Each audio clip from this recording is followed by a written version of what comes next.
Ladies and gentlemen, we interrupt tonight's program for a special report. Please stand by as we take you back to the year 1950. So after a cleansing, relaxing bath, that's a good daily habit, Sue has a regular routine. Sue avoids red nail polish since it would call attention to her stubby hands.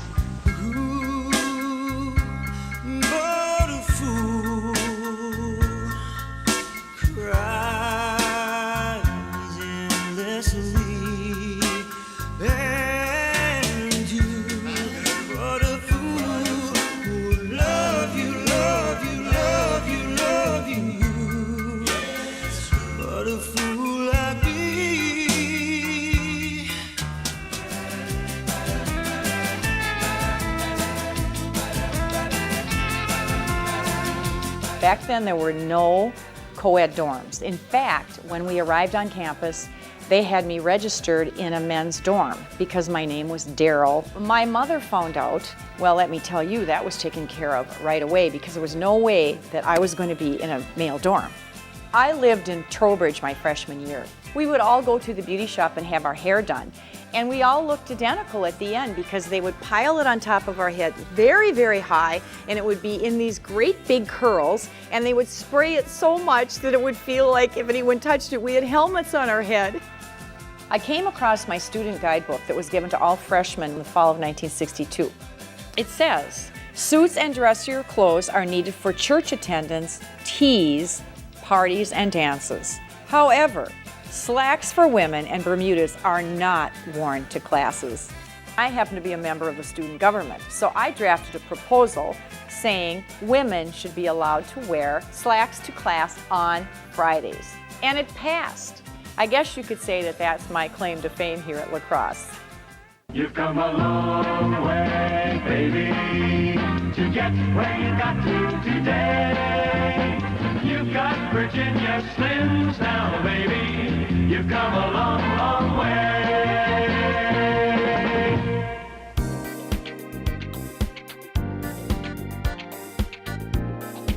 When you think back to the 70s, there was the disco music. There was music playing everywhere. Music just filled the campus at the time. It was blaring. I had hair out to here and down to here, and I liked all kinds of music. You know, I'd listen to Casey and the Sunshine Band or Le Freak, and I'll kind of look around to make sure that, you know, there's nobody around, and I'll crank it up on the stereo.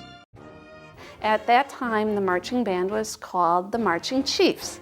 It was a well-respected band, and I was so glad to be a part of it. Not only did we have fun, but we had a great sound.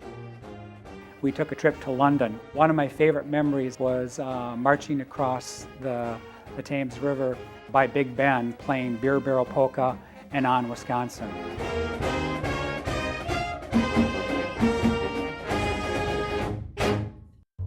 My roommates and I used to live at 10th and State Street in an apartment there.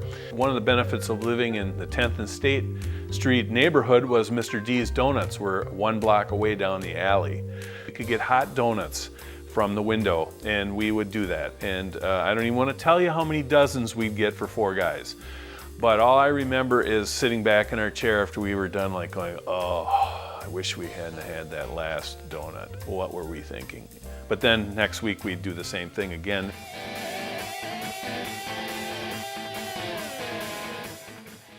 At the same time we were listening to Foreigner and Journey and those types of bands, I was taking music appreciation. I remember I had to listen to Baroque music, and at that time it sounded like it was Baroque, and I didn't want to fix it. Dallas Weekly was a teacher, and he was up in front of the class teaching one day, and it was very hot. It was a beautiful fall day, but it was very warm. And he opened the door, and a bee flew in as he was playing the piano, and it flew up his nose and stung him. And he got up screaming, and he ran out the door, and nobody knew why. I just kind of thought it was because of the Baroque music. The college days, they brought us together. We made friends and created memories for a lifetime. It was our home away from home. Looking back, It makes us feel like we're home again.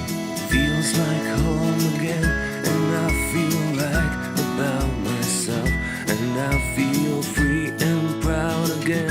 I've been around to find myself, that's why it feels like home again. I ain't that shy, so it's not that bad being out there. Feels like home again, and it feels right. I'm finally back to live again.